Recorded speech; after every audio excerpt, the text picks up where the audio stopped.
Nshuti muvandimwe mukundwa, mfashe uyu mwanya ngo nkwifurize umwaka mushya muhire wa 2026, amezi 12 y'umunezero, ibyumweru 52 by'ibyishimo, iminsi 365 y'intsinzi, amasaha 8760 y'amahirwe, iminota 525,600 y'umugisha, amasegonda 1,536,536 y'amahoro, n'amatese 1,892,160 yo kwishimirwa n'Imana muri byose.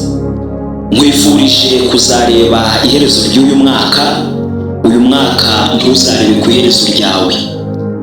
Niba uri umunyeshuri uzige kandi uzatsinde, niba ucuruza uzacuruze kandi uzunguke, niba uri umushomeri Imana izaguha akazi, kandi niba ufite akazi Imana izakuzamure mu ntera, niba uhinga uzahinge weze, niba worora uzagira umugisha mu matungo, muri byose uzakora uzatera intambwe idasubira inyuma.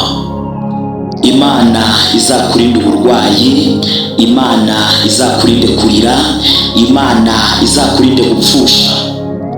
Uwiteka azaguha umugisha akurinde, Uwiteka azakumurikishirize mu maso he akugirire neza, Uwiteka azakurebe neza aguha amahoro. Nuko nkwifurije n'abawe bose, ndagukunda.